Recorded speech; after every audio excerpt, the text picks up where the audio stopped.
Boa noite aí, pessoal. Obrigado por terem conectado aí de novo com a gente. Nossa segunda edição desse mesmo webinar. Foi muito bem recebido aí o primeiro webinar. Tivemos um problema de conexão e aí menos pessoas que desejaram puderam participar. Agora, dessa vez, acho que vai dar tudo certinho aqui. Então, Rodrigo, as pessoas que estão participando hoje aqui, um perfil aí similar ao da primeira turma, né? Vamos dizer assim. Tem aí 89% das pessoas ainda não estão envolvidos com DevOps. 89% dos participantes de hoje. Nós já estamos chegando a 12 pessoas, então está funcionando certinho. Então aí você já vai ver aí um público bastante interessado no tipo de novidade que você vai estar compartilhando aí com o público, né? De como gerenciar um processo desse tipo e como ficam os nossos projetos no ambiente DevOps. Porque as pessoas, aí, em 100% dos casos, elas estão estudando o assunto, né? E aí, veja só, a galera que está participando aí, hoje, de 10 respondentes, a maioria das pessoas não está atuando, e aí a maior parte é de time de development, que é parecido também com a primeira turma que a gente teve, que era o maior número, a turma de development. E hoje, por enquanto, não tem ninguém de operations. Não tem ninguém oriundo de operations nesse momento. Tem gente aí que está como não se aplica, não está atuando, ou de development. E de quem está fazendo já alguma coisa, está em controle de versão de código, em build contínuo, e teste contínuo, e deployment e release, com automação de deploy e de release. Legal. Mas eu vou deixar você começar aí, em algum momento, eu dou uma olhada aqui, vejo se tem mais respondentes, e a gente dá de novo uma olhada no público aí que está com a gente. Já temos aí 13 pessoas assistindo. Legal. Então, de novo, pessoal, obrigado aí por vocês estarem conosco essa noite. Agradecer de novo aí o Rodrigo por estar se dispondo a estar com a gente aqui, compartilhando a experiência dele na implementação de DevOps, que é uma experiência aí bacana que ele tem, ele vai compartilhar com vocês, e eu espero que vocês possam aproveitar bastante a noite, encher o Rodrigo de pergunta aí, porque vocês estão todos aí, pelo que eu vi na pesquisazinha, todo mundo está estudando o assunto, então o Rodrigo já está na frente aí da gente, ele já está com uma experiência prática, uma vivência nesse tema. Então, faço o voto que vocês aproveitem bastante a noite de vocês. Vou deixar o Rodrigo à vontade agora aí para expor e abrir para perguntas a hora que ele quiser, a hora que vocês quiserem. Se quiser botar uma pergunta aí no chat do YouTube, eu vou estar vendo aqui. Se tiver relacionado com o que o Rodrigo estiver falando, a gente interrompe, a gente conversa. Senão, no final, a gente faz também uma rodada aí de geral de fechamento aí com perguntas e respostas sobre esse tema, que é bastante interessante. Rodrigo, boa noite. Novamente, obrigado por compartilhar aí com o pessoal seu conhecimento nesse assunto tão importante. E fica à vontade aí com o público, que a casa é sua. Legal, Roberto. Obrigado aí de novo pela oportunidade de estar compartilhando um pouquinho. Eu acho que o material que estou trazendo hoje vai bem de encontro aí com o perfil do pessoal que tá conectado. A gente vai falar um pouco das bases, vamos falar um pouco da natureza do DevOps, né? Eu vou compartilhar então aqui, vou colocar minha apresentação para compartilhar para a gente já começar. Vamos lá. Muito bem. Você já está vendo minha apresentação aí, né? Acho que já estou na tela. Estou online. Muito bem, pessoal. Então, Boa noite a todo mundo aí que está conectado, obrigado aí pela presença. Bom, eu sou o Rodrigo, eu trabalho na gestão de projetos, no PMO de TI do Bradesco. Os meus contatos ficam aí para quem quiser trocar uma ideia, a gente vai conversando. Nos últimos 10 meses, o DevOps entrou aí na minha lista de interesse, e eu venho estudando e aprofundando em alguns assuntos, e recentemente comecei uma trilha de certificação do DevOps Institute.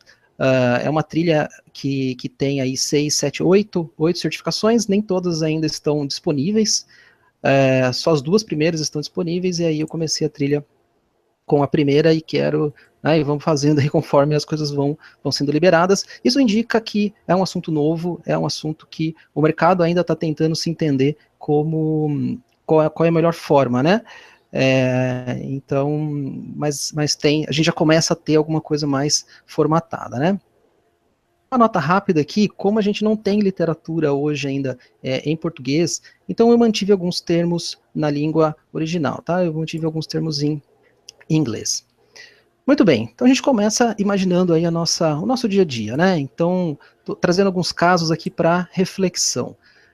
O primeiro 6 dias depois de uma implementação que foi bem sucedida, o servidor começou a apresentar um alto consumo de processamento.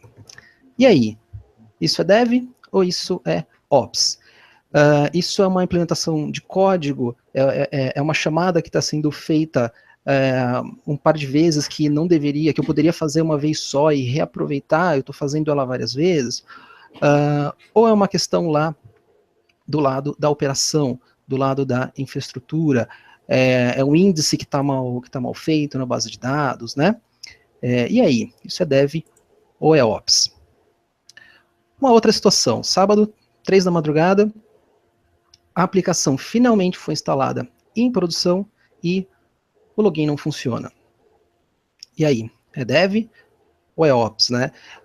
Ficou lá um arquivo residual na máquina do desenvolvedor que devia ter subido, ou é uma liberação de firewall que não foi feita?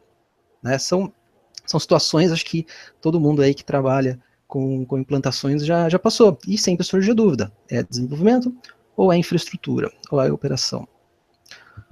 Uma outra situação, 8 dias antes do Go Live, a equipe de auditoria decidiu realizar uma inspeção detalhada, e aí descobriram que existe uma maneira de realizar acessos irregulares. Desenvolvimento ou operação?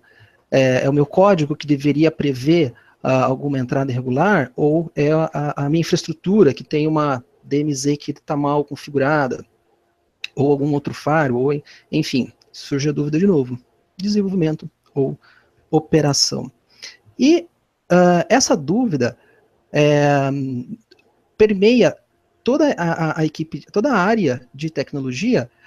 Por quê? Porque desenvolvimento, historicamente, vem responder rapidamente às mudanças de negócio. Né? O desenvolvimento assumiu essa responsabilidade historicamente. Então, eu tenho as demandas de mercado que precisam ser atendidas, precisam ser desenvolvidas, e é o desenvolvimento que precisa construir código, né? E a operação? A operação precisa prover serviços estáveis, seguros e previsíveis.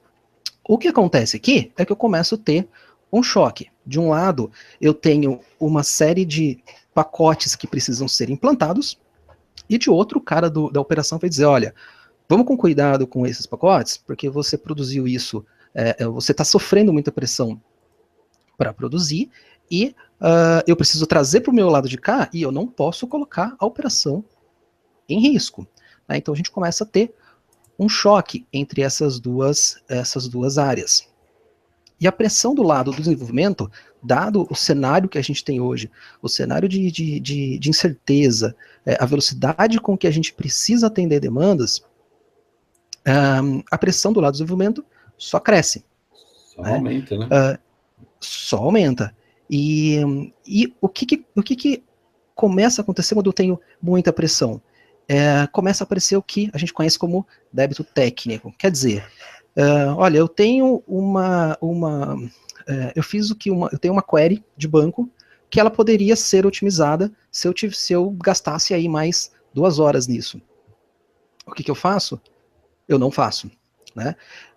Como a pressão é muito grande, eu preciso entregar, falar, tá bom, então isso aqui vira um débito técnico, isso aqui vira uma linha no meu backlog, e depois eu vou tratar. Então, essas pequenas coisas que a gente vai deixando de lado, que no primeiro momento não fazem com que a aplicação quebre, né? A minha aplicação não vai quebrar, mas é aquela coisa que é desenvolvedor sabe do que eu tô, né, como a nossa equipe de ouvinte aqui hoje, a maior parte do desenvolvedor sabe do que eu tô, sabe bem do que eu tô falando, aquelas coisas que a gente precisa deixar para atender no prazo, né? Então, até recuperei essa tirinha aí, que traz bem isso, né? 2 desenvolvedores, o outro olha e fala, olha, isso aqui tá bem feio, tá bom, eu vou colocar uma linha lá no nosso Excel, beleza, muito obrigado, e segue a vida, né? Só que o débito técnico, ele começa pequeno, é uma coisinha aqui, é uma coisinha ali, né? Só que ao longo do tempo, a coisa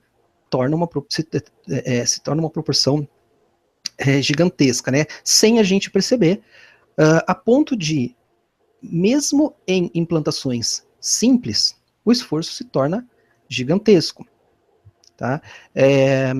Aí é o paralelo aqui com os cabos, né? Imagina nessa segunda situação, quando eu preciso fazer, olha, só o ponto F32 que não está funcionando.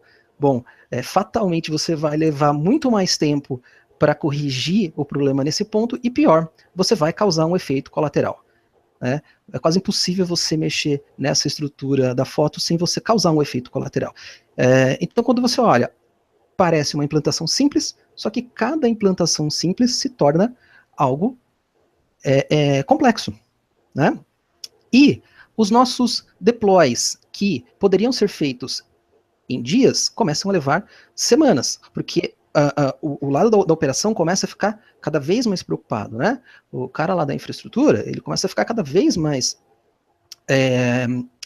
preocupado com o que está vindo, porque se vem algo pequeno e eu já tenho um problema, não, tá bom, então vai, volta, testa a sua aplicação, e aí você volta aqui. Só que quando você faz esse ciclo, a aplicação já volta maior, ela já volta com mais funcionalidades. E aquilo que poderia durar dias, eu passo a fazer deploys semanais, aí os semanais já não são mais suficientes, eu passo a fazer mensais e até semestrais, o que é muito comum para grandes aplicações, você ter os deploys 2 vezes por ano, ou até uma vez por ano, né? Passa um filme pela cabeça, né, Rodrigo? Eu lembro da época de começo dos anos 2000, lá, 2005, 2006, mais ou menos. Eu trabalhava na BN Amro, e eu lembro claramente, assim, da gente ter um calendário de releases anuais, de todos os releases do ano, e eu lembro que ano a ano os releases, essa programação, ela ia espaçando. Então, ela começou com mensal, depois, no ano seguinte, ela era bimestral, passou para trimestral, o objetivo era chegar a ter desse jeito, né? 2 releases no ano, né? E hoje a cabeça é totalmente diferente, né? A estratégia das empresas é totalmente diferente, né? É release toda hora.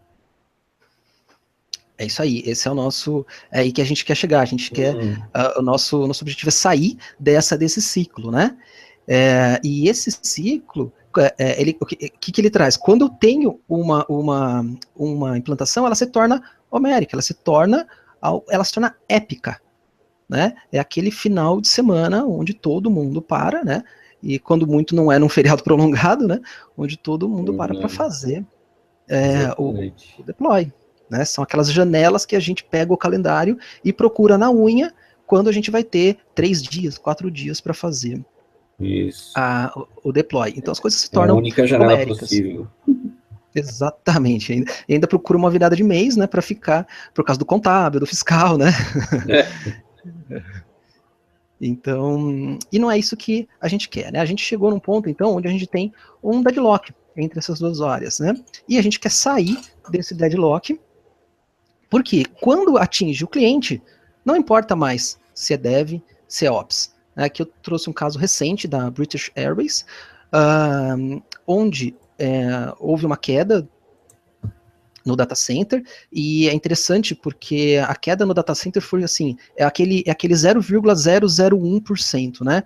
É aquela chance que, não, só isso aqui a gente mitigamos até onde podia, quer dizer, né? Não foi um desleixo da área de TI, né? E mesmo assim acontece, e quando acontece, não importa mais se é Ops. Então a gente quer sair desse deadlock e passar a criar a cultura de confiança entre as áreas, nascendo então o DevOps. Tá? Então, quando eu começo a desmontar os silos, desenvolvimento, operação, e começo a unificar essas áreas, eu começo a ter o DevOps. E, historicamente, só trazendo um pouquinho da evolução, a primeira vez que isso aparece foi lá em 2009, o pessoal do FLIR que trouxe numa conferência uma apresentação mostrando de como que unificar o desenvolvimento e operação estava fazendo com que eles estava possibilitando que eles fizessem mais de 10 deploys por dia. Tá? Foi o primeiro case, na época eles não trouxeram como DevOps, só disseram o seguinte, olha, como que a cooperação entre Dev e Ops permite que eu faça mais deploys por dia, né? Uma pessoa que estava nessa conferência, que é o Patrick Debois, cunhou o termo pela primeira vez, na sequência, ele fez um evento chamado DevOps Days, e cunhou o termo DevOps ainda em 2009, né? Em 2010, a gente tem o DevOps Days nos Estados Unidos, em 2011, o DevOps aparece como uma tendência no Gartner. Em 2012, os eventos se espalham pelo mundo. E em 2013, a gente começa a ter o DevOps começando a ser formatado como uma disciplina. Tá? Eu até trouxe um marco aqui, esse livro, o The Phoenix Project. A gente vai falar um pouquinho dele mais para frente. Mas é uma leitura, eu diria que é indispensável para quem está começando nessa jornada. E é uma leitura muito tranquila de fazer, porque ele coloca, é um novel, né? Então ele coloca um personagem numa situação real, vivendo os problemas que a gente vive, e ele vai, aos poucos, trazendo os conceitos e resolvendo os problemas que esse personagem está tendo. Então, é muito fácil de se reconhecer dentro do livro, tá? É muito tranquilo de ler por causa disso. Estilo A Meta, do Elion Goldratt? Estilo aquele livro A Isso. Meta? Exatamente. Inclusive, o storyboard dele foi inspirado na Meta, tá? Tá. Então, acertou na mosca aí. Eu lembro desse livro A Meta, que é isso, é uma historinha, quase que um romance ali, uma novela mesmo. E o cara mesmo vai resolvendo um problema aqui, pega outro ali, resolve o segundo, estoura o terceiro, e assim vai. É isso mesmo, né? E aí, em 2014, a gente tem as primeiras grandes empresas começando a declarar que estão adotando práticas, né? Então, tivemos aí a Target, a Nordstrom e a Lego foram as primeiras a adotarem publicamente que estavam adotando práticas. E ainda em 2014, o primeiro grande evento corporativo, tá? E daí para frente a coisa escalou mesmo, tá? Aí a coisa se tornou uma proporção muito maior e começa a atingir todos os negócios como a gente tem visto, tá? Então esse é um pequeno histórico, só para a gente entender de onde que isso veio, né? Resultados. A gente já enxerga alguns resultados. A gente tem esse reporte que é feito todo ano pelo pessoal da Puppet. E a gente percebe alguns resultados bem interessantes, né? Principalmente quando a gente olha aqui na frequência de deploys. Equipes de alta performance estão fazendo deploys múltiplas vezes por dia. Na verdade, é praticamente sob demanda. Contra equipes de baixa performance, que são aquelas que fazem aí os deploys a cada 6 meses, né? Como a gente mostrou, como eu mostrei agora há pouco naquele. Tá? Então, assim, a gente percebe os resultados estão aparecendo para as empresas que estão adotando as práticas, tá? Existem alguns outros ganhos aqui, como o lead time. O lead time o lead time ele começa a ser contabilizado no momento em que eu comito o código, até o momento que ele vai em produção. Então, para equipes de alta performance, eu tenho um lead time de menos de 1 hora. over também de menos de 1 hora, e o change fail rate também de 0 a 15%. Então são números muito baixos, né? São números impressionantes até. Em relação, eu estou deixando o link aqui embaixo, pessoal. Se vocês quiserem ler ele todo, é bem bacana, né? Só estou destacando alguns pontos que chamam mais atenção. Esse relatório é bem legal. Bem legal, é bem legal. E é bem abrangente, né? Não é algo. O número de empresas que eles buscam e a pulverização, tem empresa americana, tem empresa europeia, assim, a coisa é bem abrangente. Mas um número que, nesse reporte aqui, que é bem interessante de destacar, é esse aqui: 22% com as pessoas trabalhando, 22% a menos de tempo gasto em trabalhos não planejados. Quer dizer, é como se você ganhasse uma pessoa a cada 4, praticamente, né? Ou seja, eu sem aumentar o número de recursos, eu aumentar a minha produção. Aumenta a produtividade. Então, 22% na veia, né? E 22% é bastante coisa. Todo mundo queria ter 22% a mais de qualquer pessoa. Tá? Então, só alguns números aqui para a gente embasar de que o que a gente está falando já tem resultados reais no mercado. Né? E aí, falando um pouco de princípio, eu vou puxar um pouco agora para princípio. Estou trazendo de novo aqui o The Phoenix Project, porque ele vai bem a fundo nesses, pelo menos a fundo no sentido de exemplificar, de trazer, de materializar, né? Depois eu vou comentar de um outro onde o aprofundamento técnico é feito, tá? E ele traz alguns valores que envolvem cultura, automação, o Lean é muito presente no DevOps, measurement e compartilhamento, né? Os princípios que sustentam o DevOps são 3, e são divididos em 3 modos, e eu vou comentar um pouquinho desses modos agora. O primeiro modo é o princípio do fluxo. Uma coisa que o DevOps traz muito forte é: eu preciso aumentar o meu fluxo da esquerda para a direita. Né? Então, eu preciso diminuir o tempo entre ideia. Do lado da ideia, eu tenho o desenvolvimento, e do lado do cliente, eu vou ter a operação. Então, eu preciso aumentar o meu fluxo para a direita. Né? E aí, eu tenho alguns princípios para conseguir aumentar esse fluxo. O primeiro deles é tornar o trabalho visível. Tornar o trabalho visível é eu conseguir identificar realmente o que cada pessoa está fazendo. Né? A gente normalmente tem uma visão geral, está fazendo, mas é difícil você saber se um desenvolvedor parou com um desenvolvimento para corrigir um código, né? Como é que eu sei que aquele cara colocou alguma coisa em hold ali por um tempo para fazer um atendimento para um ticket de produção e depois voltou, né? E como é que eu faço isso sem burocratizar a vida dele, né? Porque não adianta fazer isso trazendo mais controle, mais... então eu preciso fornecer, e aqui a gente vai falar um pouco de ferramental, né? Eu preciso fornecer um ferramental que ajude ele mesmo e ao mesmo tempo produz esse resultado de me dar visibilidade no fluxo. Um outro princípio muito forte é limitar o trabalho em progresso. A gente tem uma tendência, né, a colocar tudo em paralelo, a gente precisa fazer tudo e tentar mostrar que a gente está tentando atender todo mundo a todo tempo. E o DevOps vai vir numa outra pegada, fala assim, olha, isso é uma ilusão. E é claro que vai ser sempre difícil você convencer executivos de que isso é uma ilusão. Mas no final das contas porque só a quantidade de handoffs que você está fazendo, de pessoas que você no final das contas você está perdendo tempo. E você começa a conseguir limitar o trabalho, ou convencer que você precisa limitar o trabalho, tornando o trabalho visível. Né? Essas duas coisas estão muito interligadas. Depois reduzir o tamanho dos pacotes, que hoje a tendência é muito forte de você tratar em microserviço, e já se fala, né, em nanoserviço. Então são sempre pequenas alterações que no final vão compor algo maior. Os handoffs e identificar e declarar as restrições. Aqui eu vou destacar, nos 3 primeiros aparece uma palavra se repete, que é a palavra trabalho. E a gente fala bastante disso, né? Mas o que é trabalho. O que a gente define como trabalho? É muito Trabalho que a gente vinculado tem? ao Lean mesmo, né?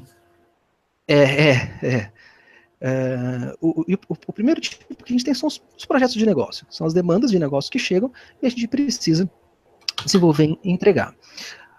Uma segunda categoria são os projetos internos de TI. Então, é aquele update de versão que você precisa fazer porque o fornecedor vai deixar de dar suporte, né?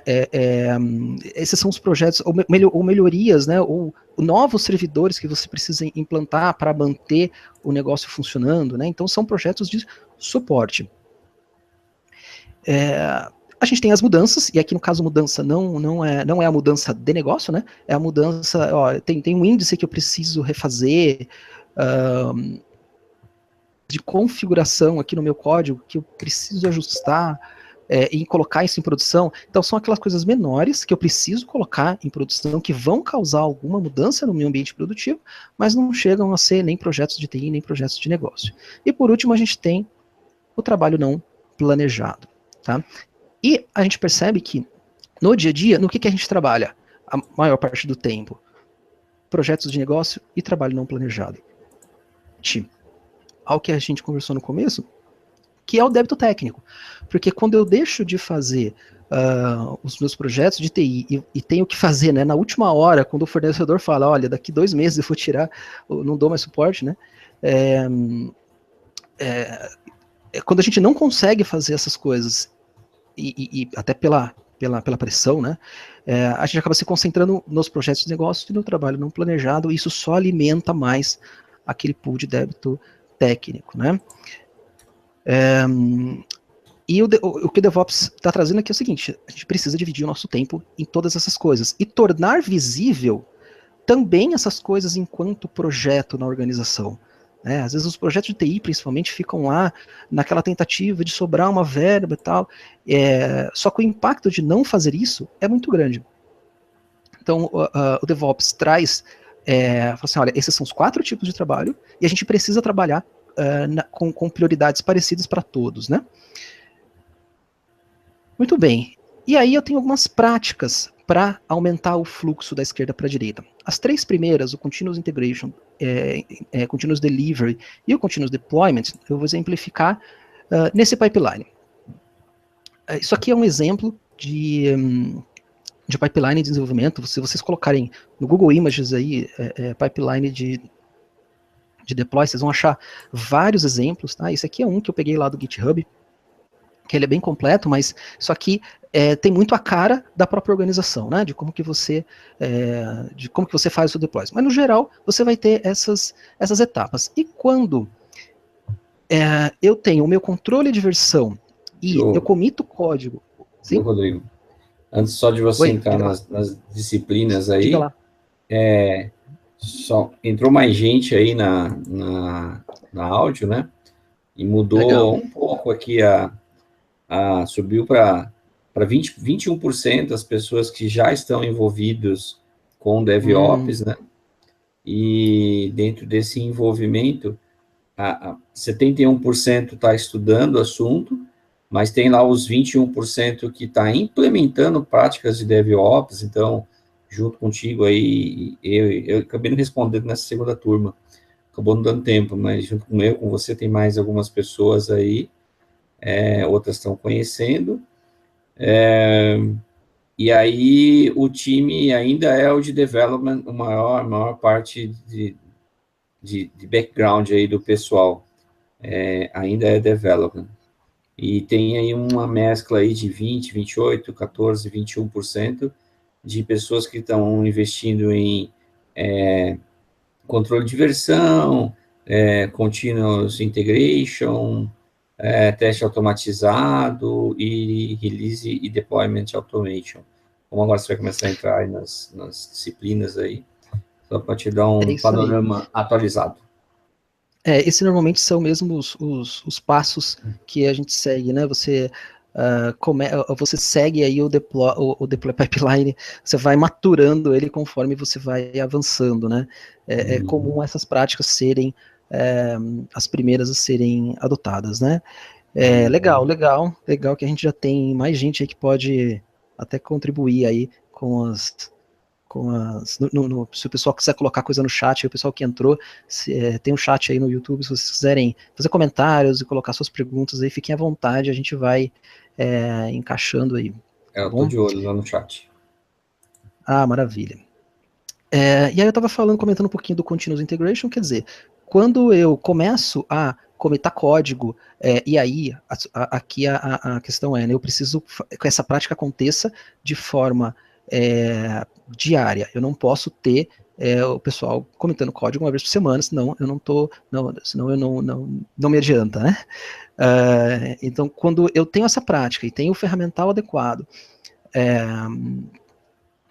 para que isso aconteça, eu tenho o Continuous Integration. Né? Se eu avanço no meu deploy, no meu pipeline, e eu entro com os testes automatizados, e eu tenho o meu Continuous Delivery. Quer dizer, o Continuous Delivery aqui, eu estou pronto para entrar em produção, mas eu não entro. Eu seguro um pouquinho aqui, o meu pacote ele está pronto para produção, mas essa chave está desligada, né? Se eu ligo essa chave, eu tenho o Continuous Deployment, que é onde a gente quer chegar, né? Quer dizer, é aquela história da ideia, né, da esquerda para a direita, da ideia para o negócio. Eu quero fazer um teste AB, por exemplo, e eu faço ele de manhã, no final do dia, esse meu teste AB já está no ar, né? Então, quando eu tenho essa cadeia funcionando, é isso que eu consigo. E que vai de encontro com o que a gente mostrou com os resultados lá, né, no report do pessoal fazendo on demand e fazendo deploy todo dia.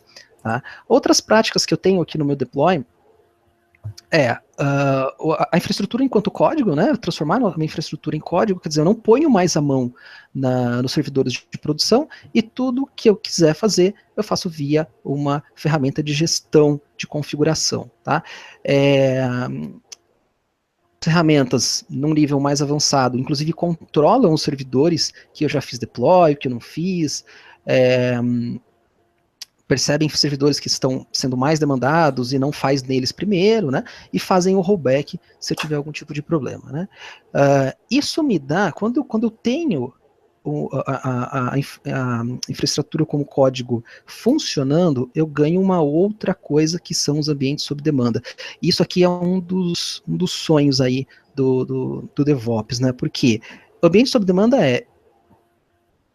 eu quero fazer um teste unitário, eu requisito um ambiente para mim. Né? E esse ambiente vai ser construído a partir, para mim, né, claro que num ambiente apartado ali, né, num ambiente seguro. Mas ele vai ter as características do ambiente de produção. E como é que eu sei como está a produção? Porque eu uso uma ferramenta de gestão de configuração. Então eu sei todos os ajustes que foram feitos e o meu ambiente fica praticamente idêntico, se não idêntico, ao que eu estou rodando em produção. Qual a consequência disso? O meu nível de falha nos meus testes automáticos, ou em algum smoke test que eu queira fazer, é muito baixo. Né? Porque uma coisa que é bem relevante, a maioria dos problemas de código durante os testes são referentes a diferenças de ambiente. Tá? A gente normalmente cai aí na vala comum de achar que não, mas o código é ruim, claro que tem código ruim, né? Mas a maioria é causada porque o ambiente que o desenvolvedor desenvolveu, né, o código, ele é diferente de produção, né? E para muitos casos, eu tenho mais de um ambiente, às vezes eu tenho 2 ambientes de testes, né? Eu preciso migrar o meu código para esses ambientes e eles não estão equalizados. E aí eu chego em produção, eu tenho um monte de problema. Eu tendo infraestrutura como código e tendo o ambiente sob demanda, o meu deploy pipeline começa a ficar muito suave, né? Eu automatizo também testes em geral, teste de QA, performance, até testes regressivos e monitoramento. Então, esse é o conjunto básico, aí o conjunto mais natural de você seguir com a implantação do DevOps e aumentar sempre com o objetivo de aumentar o teu fluxo da esquerda para a direita. Um outro item aqui, uma outra prática que eu gostaria de comentar é o mapa de fluxo de valor. E esse nome, né, o Value Stream Mapping, é difícil da gente entender não entender o que é isso, mas é um nome, praticamente qualquer coisa cabe aí dentro, né? Qualquer coisa que você faça aí num papel parece que cabe dentro do Value Stream Mapping. E aí eu estou deixando aqui uma definição, mas é muito mais uns comentários feitos pela Courtney Kistler, que foi uma das pessoas que implementou o DevOps lá na Nordstorm. Na verdade, nem tinha toda essa. Então ela é uma das que está construindo, uma das agentes aí que está construindo as práticas, e ela foi recentemente, faz 1 mês, 2 meses, ela foi contratada pela Starbucks, ela virou head lá na Starbucks de tecnologia, ela é responsável por toda a tecnologia da Starbucks a nível mundial, e para levar para lá as práticas DevOps também, tá? E aí o jeito que ela abordou, isso aí é um podcast, né? Eu tô deixando aí o link para quem quiser ouvir inteiro, vale a pena ouvir inteiro. Ela fez um comentário que eu achei determinante para entender, ou para elucidar, ou materializar o Value Stream Map, né? Primeiro que ela fala que é documentar a realidade. E aí é além, né, eu entendo isso como além daquele o to be, né? A gente fala, tá bom, mas isso a gente faz o as is, o to be e tal. Mas aqui tem um detalhe de um pouco mais a fundo, né? A gente documentar, ela até comenta, né? Comenta o que é necessário fazer o meu deploy, o meu desenvolvimento, e não o que a gente quer, eu gostaria que fosse, né? Normalmente quando a gente faz o as is, o to be, tem muito, vai muito junto um pouco de desejo, né? Daquilo que a gente gostaria que fosse. E isso descola um pouco da realidade. E esse pouquinho é suficiente para a gente não conseguir implementar, né? Então, ela traz isso bem no chão, ela coloca isso, fala, gente, assim, vamos colocar a realidade aqui, vamos colocar, o máximo da franqueza que a gente tem em relação aos nossos processos, tá? E então foi bem interessante ver ela falar, e ela conta um pouco do desafio que está fazendo isso, de fazer isso na Starbucks, que é uma empresa que culturalmente já tem uma liberdade muito grande, né? E imagina, mesmo lá ela tem esses desafios. Muito bem, seguindo então para o segundo modo, que é chamado de amplificação aí do loop de feedback. Eu aumentei o meu fluxo da esquerda para a direita, agora eu preciso colocar feedbacks, eu preciso que o que está acontecendo na esteira, informações que estão acontecendo na esteira, volte para etapas anteriores para que eu consiga iniciar o meu processo de melhoria contínua. Então, alguns dos princípios aqui, considerar o problema quando ele ocorre. Isso aqui também é uma das coisas mais difíceis, né? Assim, eu tô vendo o problema, eu sei que ele tá ali, mas eu falo, ele não é grande o suficiente, eu deixo ele passar, né? Então, aqui nenhum problema passa. Né, eu tô falando isso, parece que mas é uma das coisas mais difíceis, né? Nenhum problema passa na esteira, independente do tamanho. Isso é muito forte dentro do DevOps, né? E aí, resolver o problema gera novos conhecimentos, eu trago questões de segurança próximo, de qualidade e segurança mais próximo da origem, isso é conhecido como shift left. Então, tudo que eu conseguir trazer sobre qualidade e segurança para perto da origem aqui, mais próximo da ideia, e fazer com que essas coisas caminhem junto desde o início, melhor, e eu preciso que essas coisas se fundam no final das contas, né? Essa é a proposta. E aí eu consigo otimizar continuamente os núcleos de trabalho, né?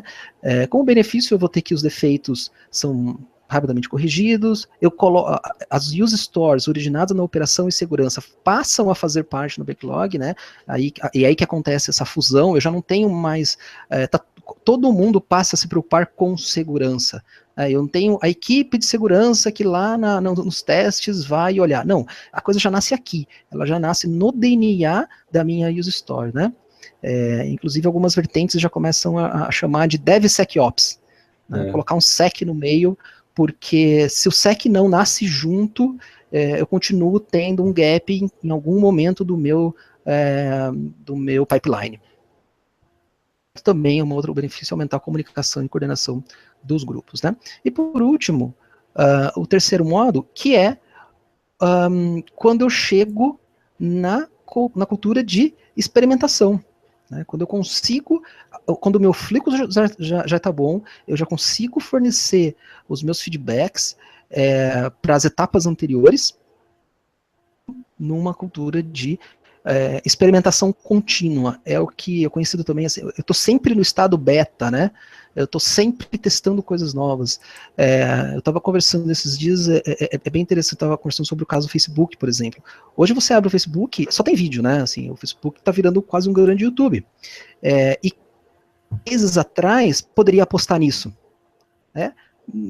É muito difícil você achar qualquer relato e falar, olha, de um ano atrás, fala assim, ó, daqui a um ano o Facebook será cheio de vídeos.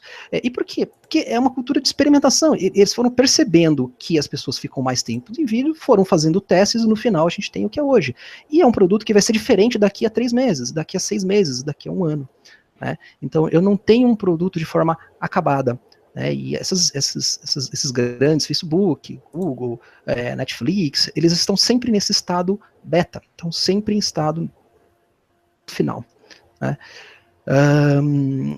E quando eu chego nesse estado, quer dizer, os meus níveis de confiança entre as fronteiras é total. Falar de falhas não é mais um problema. Isso aqui é bem interessante nesse terceiro modo, né? Porque é sempre difícil falar sobre os problemas de produção. Por mais que você tenha uma cultura aberta, né? Por mais que você tenha abertura, você falar dos problemas potenciais, tal, né?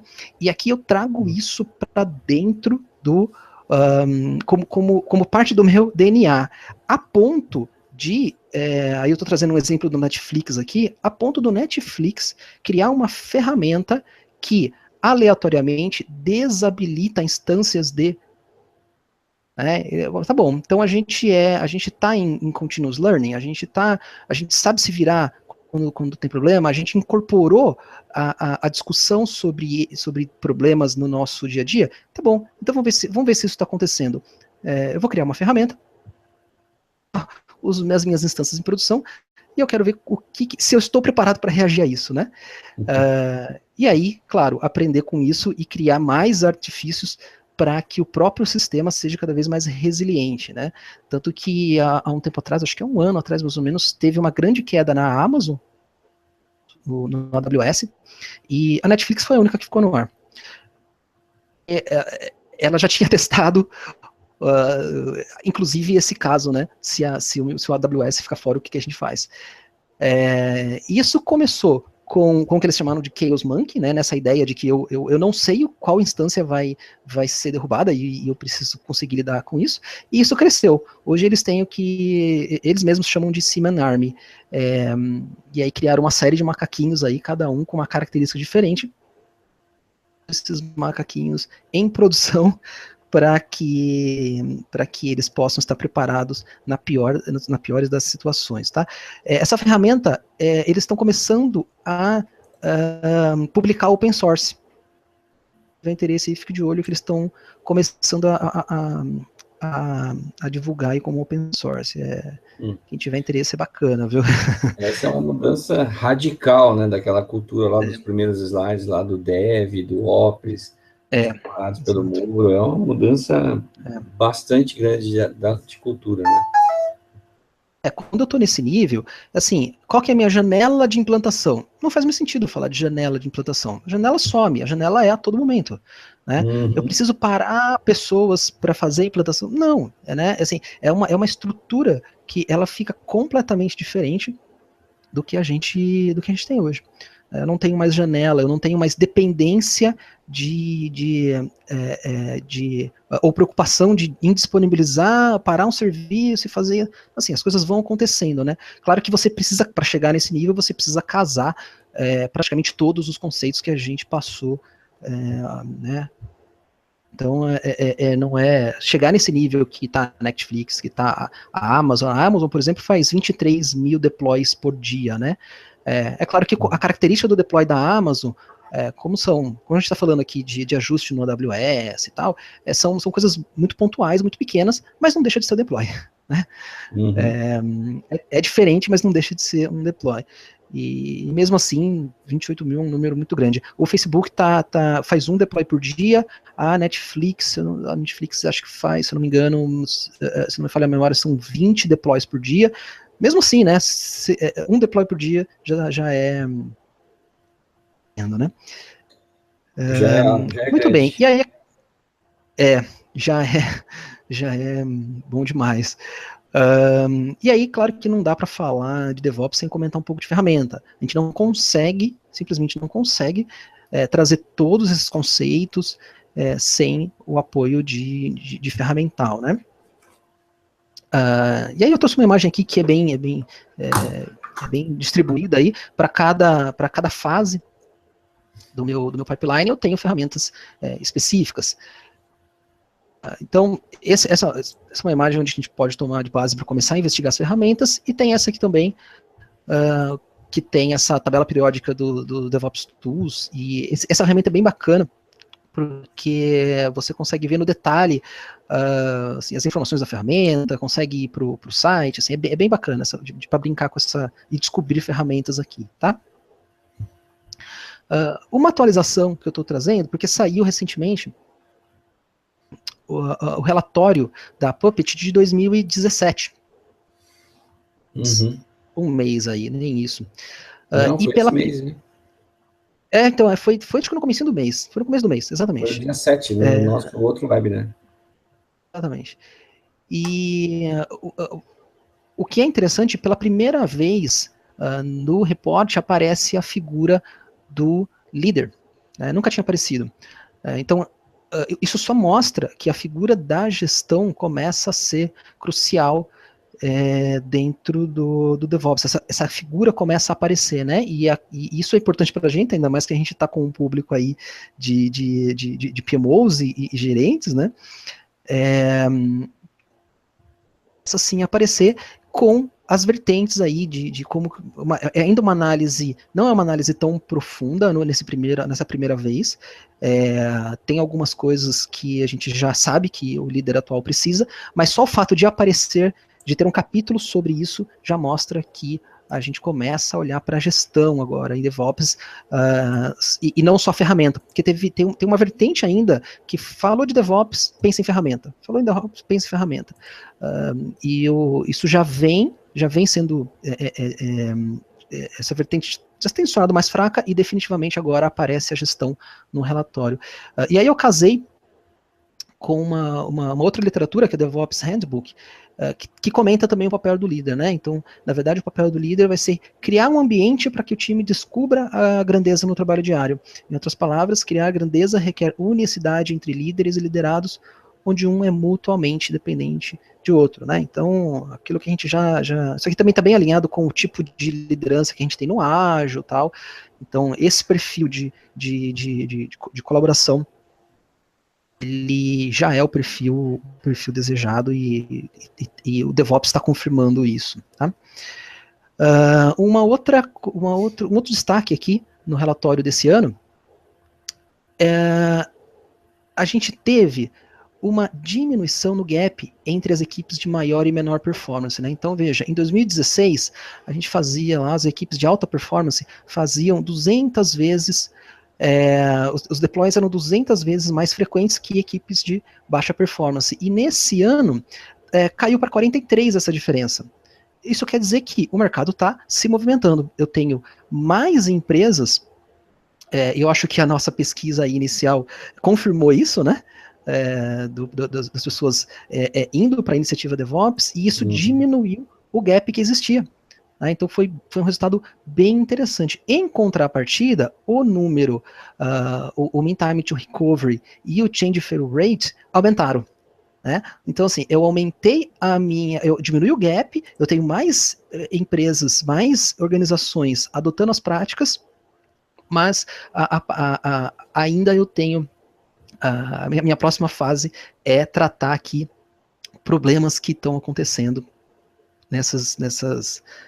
lidar com os problemas que são decorrentes aí das implantações, né? Então, é bem interessante acompanhar esse processo, provavelmente do ano que vem, a gente já, esse 96 já deve também baixar um pouco. Isso só vai mostrar, se isso acontecer, só mostra o amadurecimento das organizações nas aplicações, né, na adoção do DevOps, né.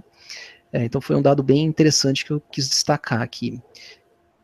E aí, por último, pessoal, algumas indicações. Eu não vou encher né, a tela aqui de indicações, tem muito material, mas eu escolhi aí seis pessoas que eu acho que vale a pena, tudo que vocês procurarem, tudo que vocês acharem dessas pessoas, putz, vale muito a pena, de verdade. Estou deixando 2 canais do YouTube, um o IBM DevOps e o outro o DevOps TV, que tem bastante, principalmente o da IBM, claro que tem um pouco de ferramenta, mas tem muito vídeo explorando os conceitos, explorando essa natureza do DevOps, né? Então, e aí tem sessões só de continuous delivery, tem sessões só de automação de teste, é bem interessante. E estou deixando a indicação aqui de 2 livros, que seriam os 2 livros iniciais. Também, a literatura é vasta, né? Mas para quem vai iniciar aí, eu acho que o The Phoenix Project e o DevOps Handbook, eles se casam, eles se completam. No Phoenix Project, a gente tem aquilo que a gente comentou, lá, né, o desenrolar da história de um VP que pega um problemaço na mão e precisa resolver, e o DevOps Handbook pega cada conceito e vai o DevOps Handbook já é um livro já é literatura mais técnica, né? No sentido ainda conceitual, mas mais técnica. E aí traz alguns cases de algumas. A gente começa pelo Phoenix Project e aprofunda no DevOps Handbook, e depois a coisa ramifica. Aí, agora eu quero me interessar por Continuous Integration, e aí a coisa ramifica, tá? Então, deixo essas indicações aí. E são indicações muito boas, os livros são muito bons. São muito bons mesmo, viu? São bem legais, a cobertura é bem ampla de temas. É bem ampla. O DevOps Handbook eu vivo carregando ele, porque eu vou lá e consulto alguma coisa e assim, é bem bacana. E vamos lá, não sei se o pessoal, como é que tá o pessoal no chat aí? O pessoal tá parado aqui, eu não sei se caiu minha conexão no chat aqui, mas tá paradinho, pessoal.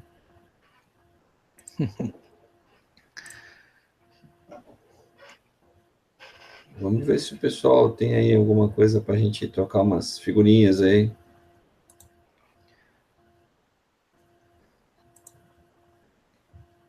Eu tenho aqui uma pergunta que colocaram lá no WhatsApp. Vamos lá. O Renato Rodrigues, ele colocou aqui, é meio extensa, mas eu vou colocar no chat aqui, aí todo mundo vê. Você está vendo o chat aí, Rodrigo? Acho que eu vou desligar o PowerPoint e aí eu volto aqui para a gente se ver.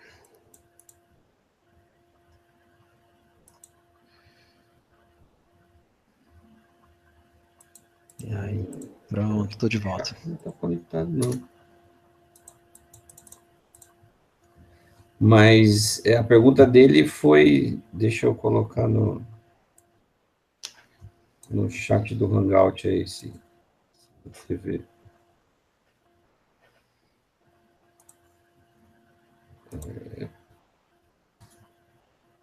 Colocou aí, para quem já utiliza DevOps, qual é a abrangência e profundidade do assunto em relação à automação rotineiras? E qual as recomendações, dores, obstáculos, barreiras e caminho crítico na parte de testes e homologação? Acho que você falou um pouco aí, né, sobre automação de testes, automação de deploy, aí. Em relação... Aí ele começa aqui como dizendo, né, para quem já utiliza o DevOps, qual é a abrangência e produtividade do assunto em relação à automação rotineira. Aí eu não sei se ele quis dizer em relação a processo de negócio ou se é automação de processo de TI. Eu não sei se rotineira está remetendo a alguma automação de negócio. Porque se for automação de TI, aí a abrangência e profundidade até o céu é o limite aqui, né? A gente tem a gente tem ferramenta e define processo e definir e ajustar cultura e tal, para até chegar nas 23 mil implantações lá da Amazon, né? Então, a abrangência e profundidade onde você achar que deve ir mesmo. E aí, só que isso na teoria, né? Aí vem a segunda parte da pergunta dele, quais as recomendações, dores, obstáculos, barreiras e caminho crítico na parte de testes e homologação. Eu diria que exatamente para essa fase, o caminho mais crítico é você ter o ambiente, o production-like, né? O DevOps traz bastante isso, que é o production-like environment, que é o ambiente mais próximo. E se você consegue trazer isso, trazer esse ambiente sob demanda, a criação desse ambiente sob demanda, você resolve praticamente os seus problemas de teste e homologação diminuem demais. Assim, a queda, porque você passa a pegar o problema na raiz. Você tem as configurações que estão rodando em produção, você tem todo o update de patch, enfim, tudo que você tem normalmente lá, você consegue reproduzir num outro local, né, isolado. Então, se eu tivesse que citar ali, né, o caminho crítico da parte de testes e homologação, eu diria do production-like. Production-like environment é o que vai de forma definitiva. Claro que você tem passos antes, como você pode automatizar os teus testes, começando dos mais elementares e agregando, mas para você chegar no estado da arte aí, é quando você tiver o teu production like. Eu fiz aqui, Rodrigo, um pop-up aqui do chat, e aí apareceram várias mensagens aqui que legal. estavam adormecidas lá. Então tem um aqui, do Nelson Camargo, ele perguntando: Continuous Integration não pode abranger também o Unit Test? Pode. Tem algumas divergências em relação à literatura. Alguns definem com o Unit Test, em outros lugares sem o Unit Test. Eu trouxe ali sem, mas a resposta é sim, pode. Tá, legal. Em teste, pode ser uma interface, solução, aqui. Bruno Frari, o DevOps pode ser considerado um caminho natural para os métodos ágeis como o Scrum? Eu acho que se caminho natural, eu acho que, inclusive, o funcionamento pleno do DevOps vai usar, sim, o Scrum para muitos times, né? O que a gente vê, no caso do desenvolvimento, é que algumas organizações, por exemplo, o Spotify, já suas equipes, né, o Spotify, por exemplo, quando você abre o aplicativo, você tem equipes diferentes para cada parte do aplicativo. Então você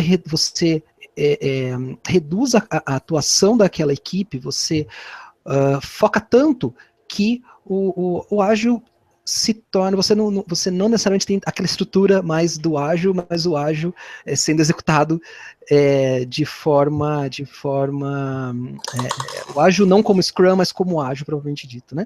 Então, acho que sim, o ágil o Scrum e o ágil é caminho pro DevOps. Eu acho que o DevOps abraça o ágil e estende o ágil para a operação.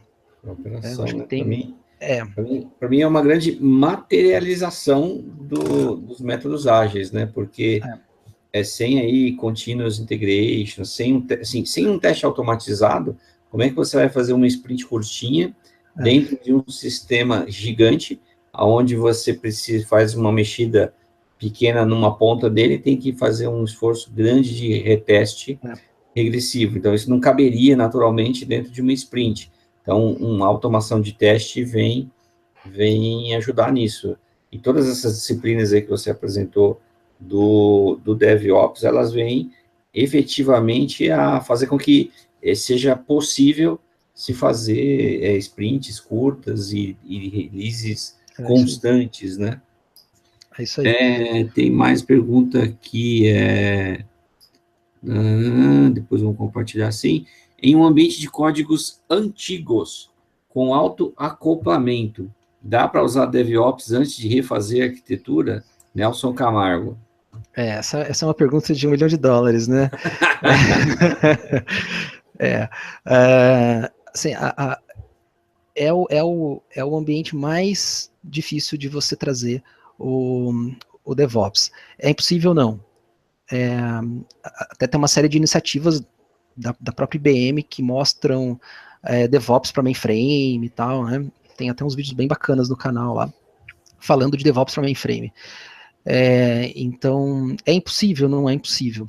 Mas eu acho assim, nesse ponto, né, se você diminuir os teus...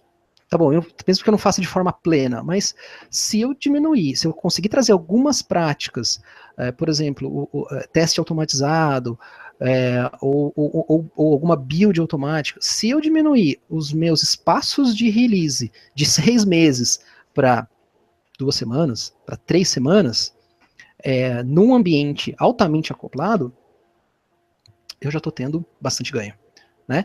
Então, o que eu percebo é que esses ambientes são os mais complicados de você trazer, mas já existem iniciativas no mercado que começam a trazer um aspecto ou outro e você começa a diminuir o teu tempo de deploy.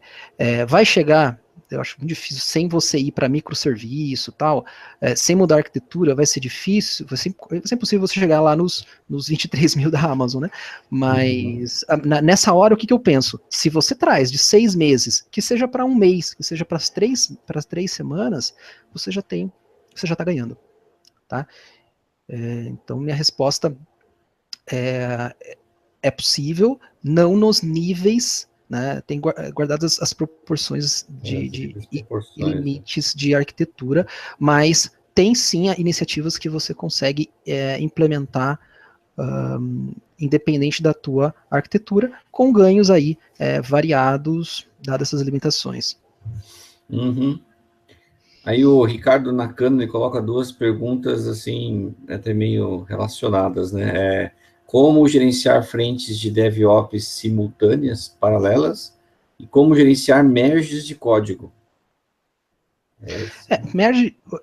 O merge de código é ferramenta, aí não tem jeito, né? Você tem o GitHub aí da vida, e aí é ferramental.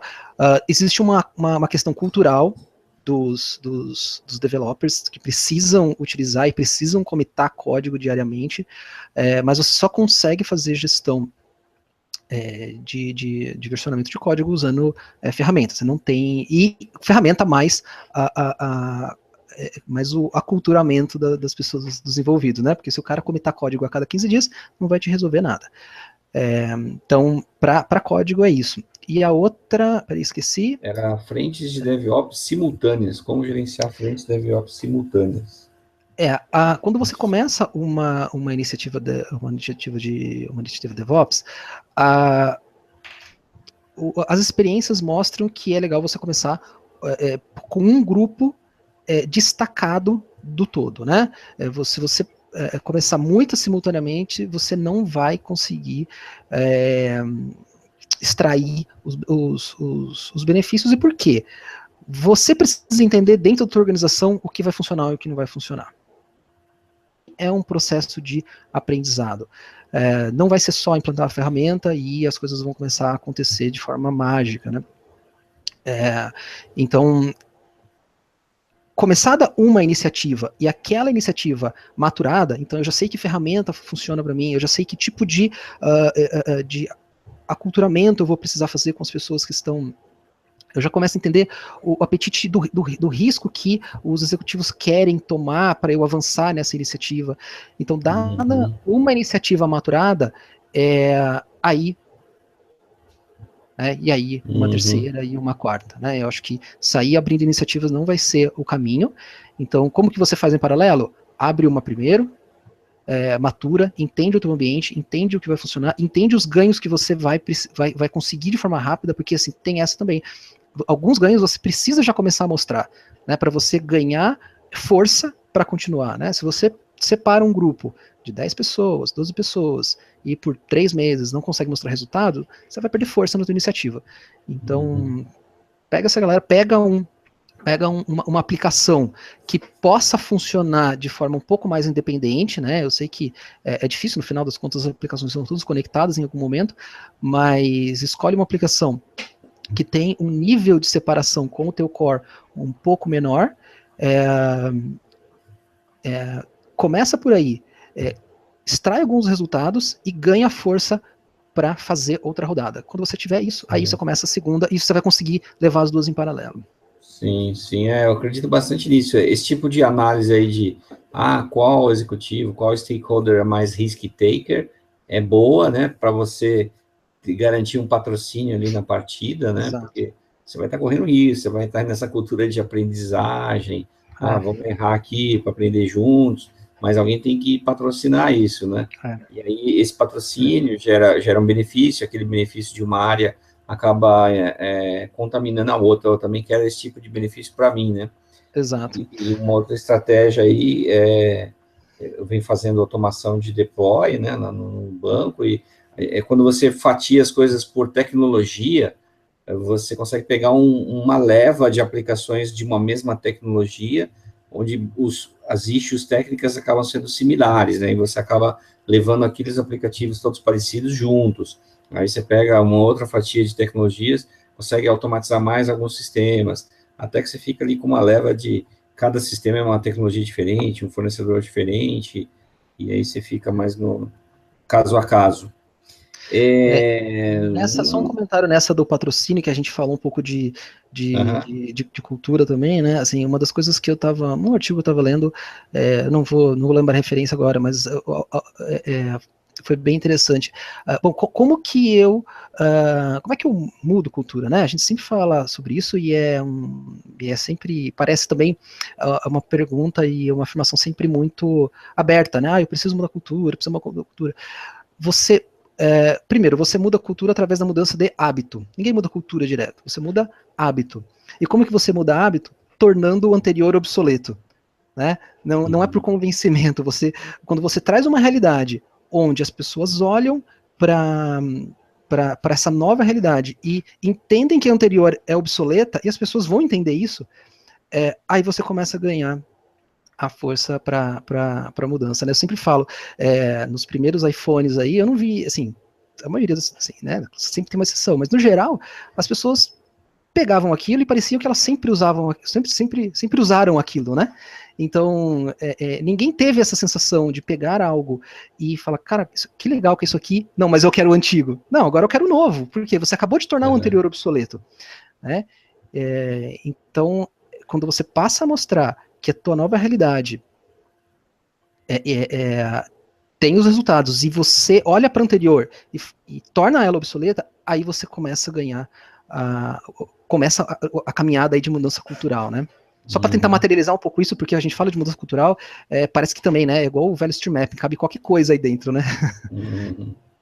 Legal, tem duas perguntas aqui de pessoas diferentes que são similares, né, do Carlos Eduardo Ivas Castro e do Renato Rodrigues, sobre como que fica a fase de UAT, os testes de aceitação de usuário, e aí até coloco aqui um contexto de que quando esses testes são pré-requisito para se fazer a abertura da Gemood, Gemood para produção. Comenta um pouco aí, nessa última pergunta aí. A gente precisa decretar o fim da Gemood, né?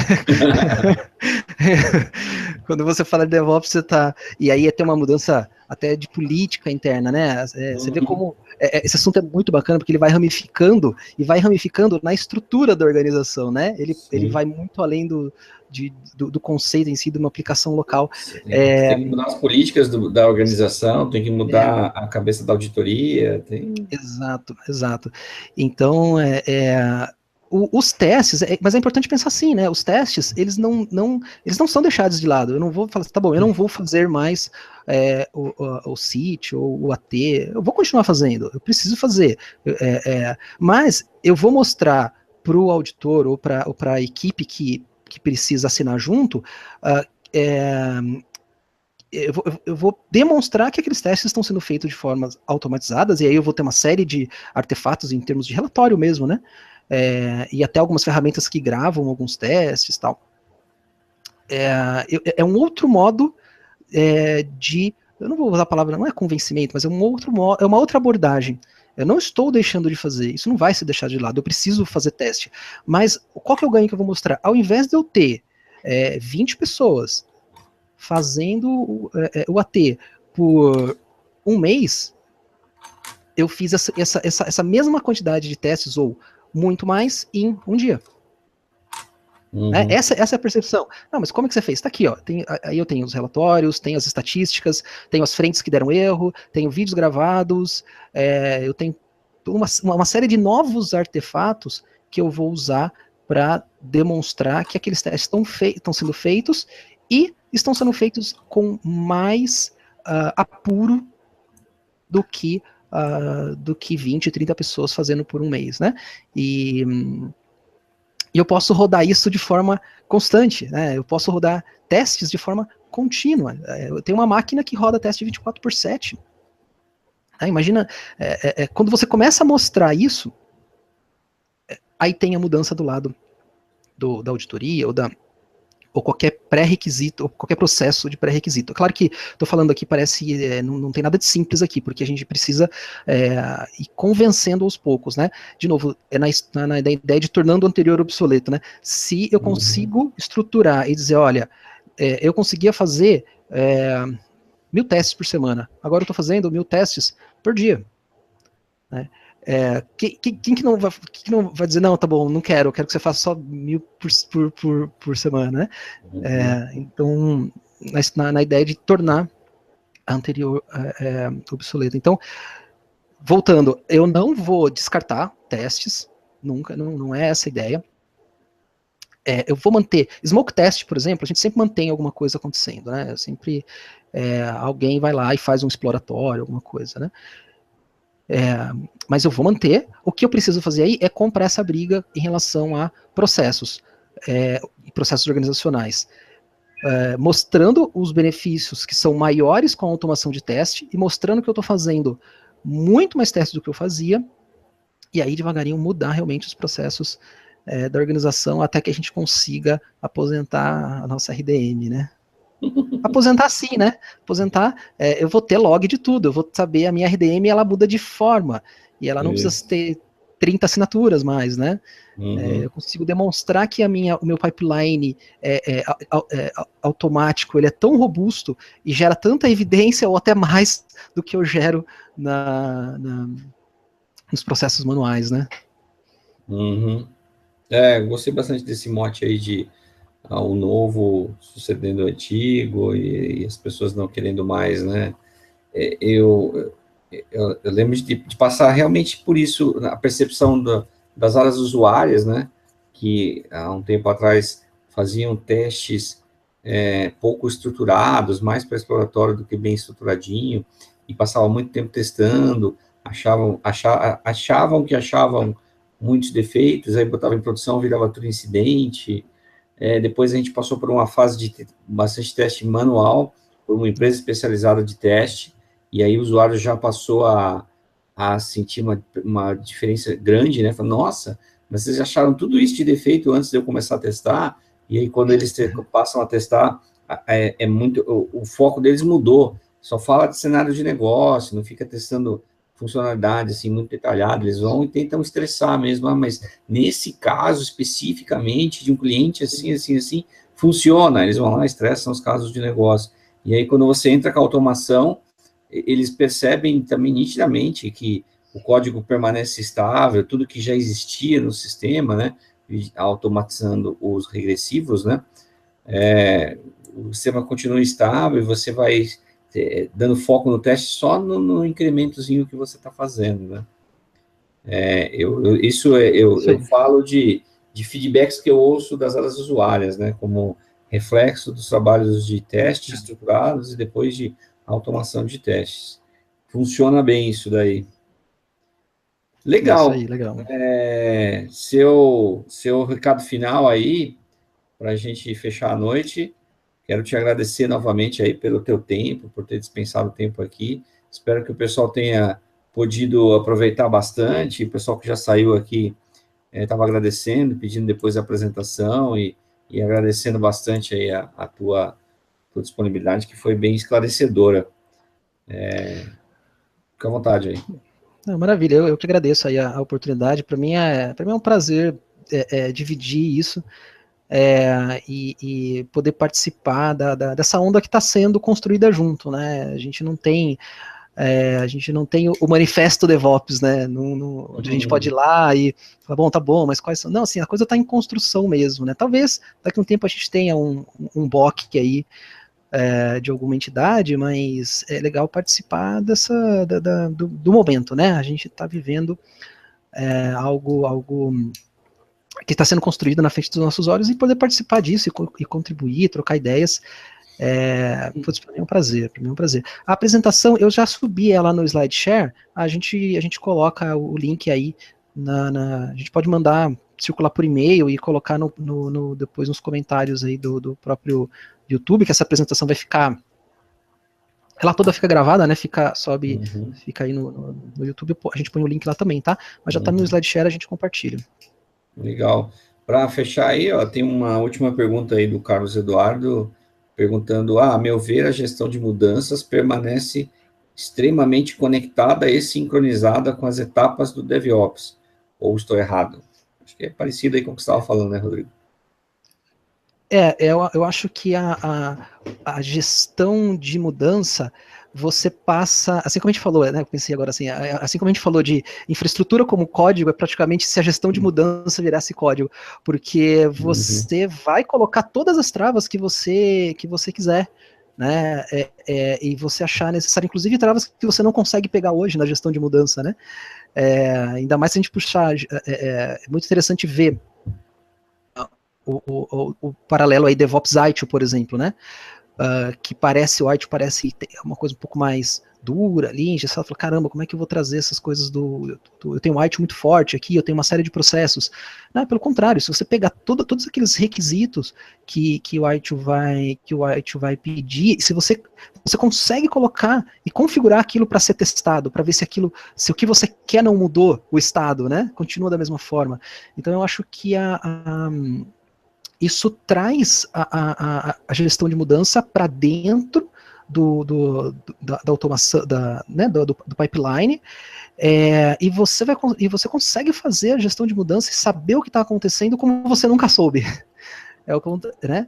Você vai ganhar mais visibilidade. Parece que a gente vai perder no primeiro momento a visibilidade, mas não, porque você vai poder configurar e contar para essa esteira automatizada tudo aquilo que você quer. Olha, né, eu já vi casos, por exemplo, onde havia configuração do local do logo, por exemplo. Eles tinham um problema onde o pessoal mexia na página e mudava um pouquinho o logo, e eles queriam o logo no pixel tal. Então, inclusive, isso veio para dentro da esteira, e quando um pixel saísse de lado, isso para trás, né? Só estou dando um exemplo do nível de coisa que você pode trazer para dentro dessa esteira e reforçando que tudo que você quiser trazer de gestão de mudança, você consegue, você vai ter mais informação do que você tem hoje. É verdade, eu também percebo nisso, assim, a fusão dos times de Dev e Ops. O time de Dev, ele precisa fazer um movimento de entender mais profundamente como é a aplicação dele em produção, que são aqueles cenários que você estava falando lá no começo, né? Mas eu fiz aqui uma funcional, e aí eu fiz uma especificação, a minha fábrica desenvolveu um código, eu não conheço bem o código, mas põe o código no ar, e ele não nada performático. Então, o dev tem que fazer esse movimento de entender mais profundamente como que é a operação real da sua aplicação em produção, né? E, em contrapartida, o Ops faz um movimento de ser mais business aware, né? Porque também fica muito no mundo, eventualmente, da tecnologia propriamente dita, e ele acaba tendo essa oportunidade de fazer um movimento de ser mais aware do negócio que está por trás daquele monte de siglas, aquele monte de servidores ali que ele está operando, né? E no caso da gestão de mudanças, é isso aí mesmo, ele precisa fazer parte, se meter em todo o processo de desenvolvimento, teste, deploy, de maneira que os controles aconteçam naturalmente dentro do processo, né? Não que ele precise, no final, ficar pegando 35 páginas de justificativas, de documentações, para depois, para fins de auditoria, provar que tudo que precisava ter sido feito, foi feito. Acaba virando passos da ferramenta, né? E os controles acontecem naturalmente, né? Durante o trabalho dia a dia. Indo bem no limite aí desse conceito, eu estava vendo no blog da Netflix saiu alguns números, e hoje eles estão preferindo matar instâncias do que alterar instâncias, né? Então, se eu preciso fazer uma alteração, e eu preciso fazer o deploy dessa alteração, deu ir lá na máquina que existe e fazer essa alteração, não. Eu mato a que existe e crio uma nova. Isso está possibilitando que, na pior das hipóteses, se alguém conseguir burlar qualquer nível de automação, em pouco tempo essa instância vai estar fora. Né? Então, meu ambiente fica limpo num tanto absurdo. Né? A média de tempo de vida das instâncias no Netflix hoje está em 3 semanas. Né? Então, o cara que está subindo hoje, daqui 3 semanas ele não existe mais. Então, na pior das hipóteses, se alguém conseguiu burlar todas as travas, no máximo em 3 semanas, aquele ajuste que ele fez naquela instância está fora, né? E eu garanto o meu ambiente limpo. Então, isso eu estou levando no limite, né? No limite com um exemplo que está acontecendo, né? Com um case real. Legal. Show de bola. Obrigado, Rodrigo, pelo teu tempo aí, por compartilhar esse conhecimento rico com a gente. Obrigado aí por todos vocês que participaram hoje. E estamos terminando aí quase na hora de vocês assistirem o futebol. Né? Vai dar tempo ainda de ver o primeiro tempo. Espero que vocês tenham gostado. Depois a gente manda, então, o link dessa nossa apresentação ao vivo. Aqui o Rodrigo vai dar uma editada, tirar o tempo inicial ali das conexões, e depois a gente divulga todo o link para vocês, e vai a apresentação com os vários links aí bastante importantes do Rodrigo. Muito obrigado, Rodrigo, pelo teu tempo. Muito obrigado a vocês também por estarem aqui conosco hoje. Até uma próxima, até um próximo ou webinar ou presencial. A gente se vê por aí nas palestras da vida, compartilhando nosso conhecimento, fazendo novos contatos. Super obrigado. Boa noite. Bom descanso, bom trabalho. Boa noite, pessoal. Tchau, Até logo. Tchau, tchau. Abraço. Valeu.